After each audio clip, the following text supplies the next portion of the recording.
आज हमने राष्ट्रीय पिछड़ा वर्ग मोर्चा के राष्ट्रीय अध्यक्ष माननीय चौधरी विकास पटेल सर जी के आह्वान पर अरवली जिला अधिकारी महोदय जी गुजरात के अंदर हमने इनको ज्ञापन पत्र सुपुर्द किया।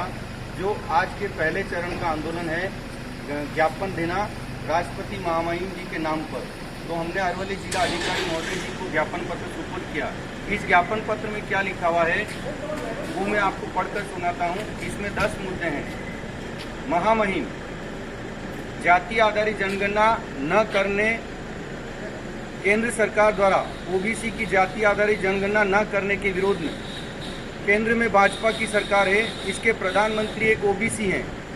ओबीसी के प्रधानमंत्री ने ओबीसी की जाति आधारित गिनती नहीं होगी ऐसा हलफनामा सुप्रीम कोर्ट में दिया है। नरेंद्र मोदी जी प्रतिदिन विकास की बात करते हैं, मगर विकास करने के लिए ओबीसी के आंकड़े इकट्ठा करना जरूरी है। इसके बावजूद भी ओबीसी के आंकड़े इकट्ठा नहीं किए जा रहे हैं। यह ओबीसी को विकास से वंचित रखने का षड्यंत्र है।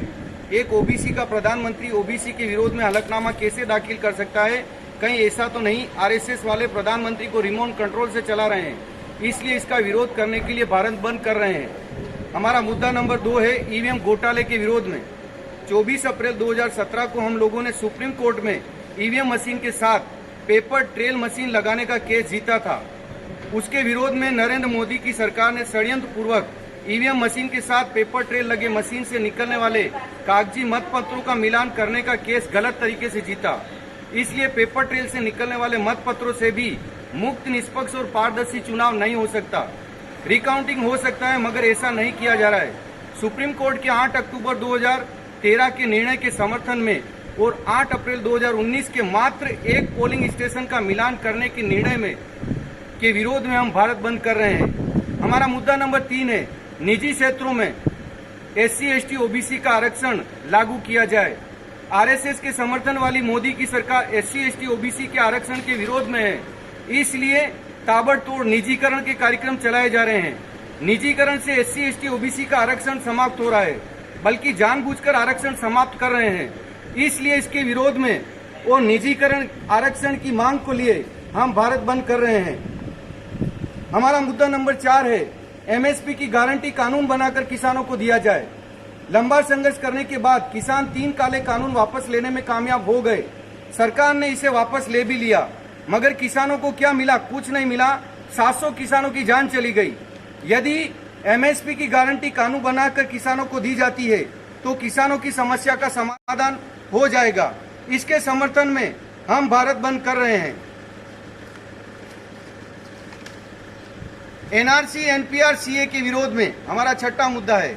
असम ने यह सिद्ध कर दिया कि यह कानून 75% SC ST OBC के विरोध में है और 25% मुसलमानों के विरोध में है। इसके आधार पर उनकी जमीन जायदाद पर कब्जा करने का षड्यंत्र है, इसलिए इसके विरोध में हम भारत बंद कर रहे हैं। हमारा मुद्दा नंबर 6 है पुरानी पेंशन स्कीम बहाल किया जाए। जो कर्मचारी अपनी जिंदगी के 30-35 साल सरकार की सेवा में लगाते हैं, उसका बुढ़ापा में सम्मानीय जीवन निर्वाह करने के लिए पेंशन दी जाती है, उसे सरकार ने बंद कर दिया। इतना ही नहीं, सरकार ने जो पेंशन स्कीम बनाई उसकी गारंटी देने से भी मना कर दिया। इस पुरानी पेंशन के समर्थन में हम भारत बंद कर रहे हैं। हमारा मुद्दा नंबर 7 है विकास के नाम पर, पर्यावरण संरक्षण के नाम पर एवं जानवरों के संरक्षण के नाम पर आदिवासियों को उनके जल, जंगल और जमीन से विस्थापित करने के विरोध में आजकल पर्यावरण का राष्ट्रीय प्रश्न बना हुआ है। इस प्रश्न को आधार बनाकर आदिवासियों का विस्थापन किया जा रहा है। यह आदिवासियों की आज राष्ट्रीय समस्या है, इसलिए आदिवासियों की विस्थापन के विरोध में हम भारत बंद कर रहे हैं। हमारा मुद्दा नंबर 9 है रिजर्वेशन इम्प्लीमेंटेशन एक्ट बनाया जाए तथा SC ST OBC का बैकलॉग तत्काल प्रभाव से भरा जाए। साथियों, SC ST OBC के आरक्षण के साथ बड़े पैमाने पर खिलवाड़ हो रहा है। इसका मूल कारण यह है कि आजादी के 75 वर्षों पर रिजर्वेशन इम्प्लीमेंटेशन एक्ट बनाया गया और इसकी वजह से केंद्र एवं राज्यों में पिछड़े की आरक्षित सीटों पर या तो बेईमानी से उच्च जातियों पर कब्जा करवा दिया जाता है या फिर सीटें रिक्त रह जाती है। इसलिए हमारी मांग है कि रिजर्वेशन इम्प्लीमेंटेशन एक्ट बनाकर आरक्षण के खिलाड़ करने वालों के खिलाफ कड़ी कार्रवाई का प्रतिबंध प्रावधान किया जाए तथा अभी तक जो बैकलॉग हैं उसे भी तत्काल प्रभाव से भरा जाए। हमारा मुद्दा नंबर 10 है, SC ST OBC छात्रों की रुकी गई स्कॉलरशिप तत्काल प्रभाव से दी जाए तथा फीस वृद्धि के अनुपात से स्कॉलरशिप बढ़ाई जाए।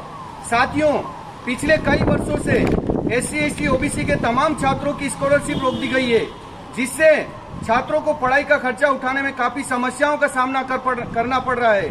वहीं पिछले कुछ वर्षों में महाविद्यालय और विश्वविद्यालय तथा टेक्निकल और व्यावसायिक शिक्षा की फीस में कई गुना बढ़ोतरी करना तथा दूसरी तरफ स्कॉलरशिप पर अघोषित रोक लगाकर रखना छात्रों के साथ हम भारत बंद कर रहे हैं। हमारा मुद्दा नंबर 9 है, रिजर्वेशन इम्प्लीमेंटेशन एक्ट बनाया जाए तथा SC ST OBC का बैकलॉग तत्काल प्रभाव से भरा जाए। साथियों, SC ST OBC के आरक्षण के साथ बड़े पैमाने पर खिलवाड़ हो रहा है। इसका मूल कारण यह है कि आजादी के 75 वर्षों पर रिजर्वेशन इम्प्लीमेंटेशन एक्ट बनाया गया और इसकी वजह से केंद्र एवं राज्यों में पिछड़े की आरक्षित सीटों पर या तो बेईमानी से उच्च जातियों पर कब्जा करवा दिया जाता है या फिर सीटें रिक्त रह जाती है।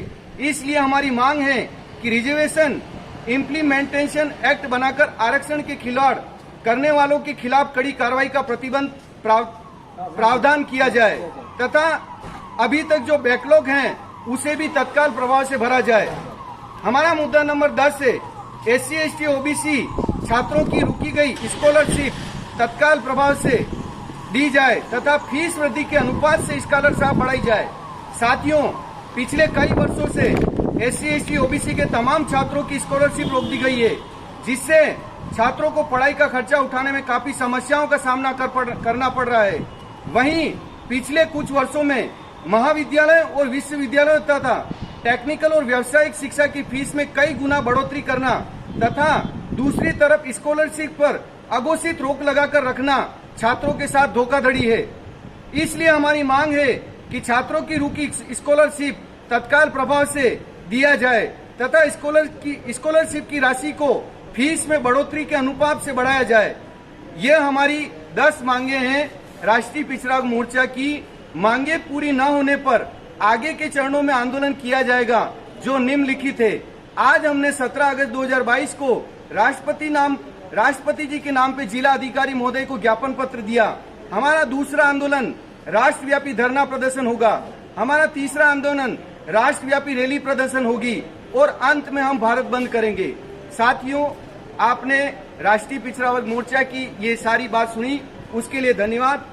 और इस आंदोलन के अंदर राष्ट्रीय आदिवासी एकता परिषद के संयोजक माननीय विक्रम भाई भगोरा ने समर्थन दिया। बहुजन मुक्ति पार्टी के प्रदेश सचिव माननीय हार्दिक भाई नीनामा जी ने समर्थन किया और हमारे OBC समाज के बाबूलाल जी हैं, उन्होंने भी समर्थन किया और इस प्रकार से ये ज्ञापन पत्र हमने दिया। जय भारत, जय भारत, जय मूल निवासी, जय मूल निवासी, जय संविधान, जय संविधान, जय भीम, जय भीम।